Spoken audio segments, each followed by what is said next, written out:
Hello, everyone. Welcome to this interview with author Martin Treanor. Martin has written a trilogy of books called the Tales of Trumplethinskin. And my first question for Martin is the name Trumplethinskin. It sounds disturbingly familiar. Can't quite put my finger on it. Maybe you can help. Well, there is a quite a famous real life person in the world that would be the first five letters of the name, and who is also very thin-skinned. That is the inspiration. That person is the inspiration. T.R. Ump, and they have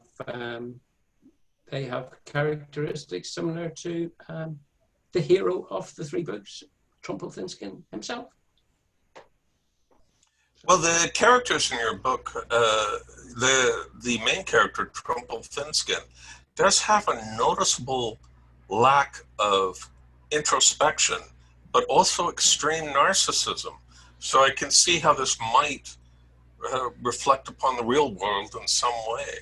Yeah, the real world, the real person, they're narcissistic, idiotic, a whole bunch of other stuff that ticks the boxes on all those levels of what some people might call a disorder, baby-like, and the big blimp over London was a great example. As a matter of fact, it's pretty much the same character as Trumplethinskin himself, albeit in a fairy story setting. Right, so the idea merges T.R. Ump into the world of fairy tales. Is there a story about how this idea came to life? Yeah, it basically came to life very simply. Is that my publisher, Drips Publishing, which I'm doing another project with starting next year, came to me and said, have you any ideas for something to do for the presidential election that's coming up in 2020 November? So I had heard the reference Trumplethinskin before. It had been used in passing in various tweets, and I'm addicted to Twitter and comments, so it's been used in passing and things like that. So I basically was sitting down one morning, taking a bit of time to myself, and the idea came in that what if we actually did it and mirrored Rumpelstiltskin, because the two characters are very alike. Narcissistic, greedy, manipulative.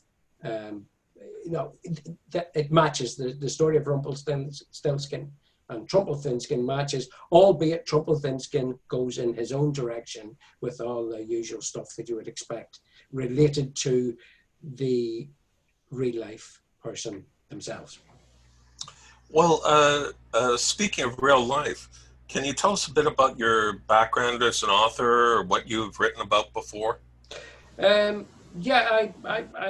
wasn't an author first. I was an illustrator first. In the early 90s, I had a little bit of a business going in Ireland, where I did an awful lot of illustrations, pamphlets, comedy, panel jokes and stuff like that for the various health services and for some radio shows, more notably Downtown Radio, which is a local, quite a big broadcaster in the north part of the country. And I used to do some stuff for them. And then I got involved with some guys that were writing for a satirical magazine called DV8. And they asked, have you any ideas? So I put two sets of characters together. One of them was Captain Utensil, which was the kitchenware superhero. Yes. And the other one was Space Bastards, who are exactly what it says. They go around the universe being bastards to people. I did some other stuff. There was a snappy dog, and there was other characters. I did a lot of jokes for it. It didn't run long, but it was very entertaining to do. As time went on, then I started writing more short stories, and then became a novelist. And the illustration stuff went to the side. I then had my first book was published in 2011, which is Silver Mist. Revolves around a Down syndrome woman and her take on life, the universe. and everything kind of thing. I worked with Ed Greenwood of D&D fame on with the Ed Greenwood group whenever that was going, and had a book published in his Helmo series. And then I'm working with Trips Publishing on a kind of conspiracy stroke ancient history. It's a large universe we're building, which will begin next year, and it runs for a number of years, and we're open on encompassing. And it was in the middle of that my publisher said, would you be interested in doing anything for the election coming up? So that was that. Very good. I guess these fairy tales then, did any fairy tale in particular or storytellers serve as an example or a template for the stories you tell? Yes, the Brothers Grimm.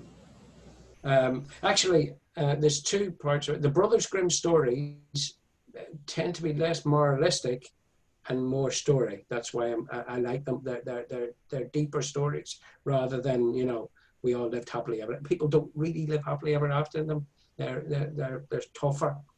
And on the other side of it is that for the illustrating, is that I fell on the illustrations that used to come out, say, 40, 50 years ago, when they were illustrating, when they took the Grimm fairy stories, which were quite grim, made them more child-friendly, which they did quite a while ago, but more child, and that kind of style of artwork was what I wanted to bring in. So being a fan, I brought that in. So.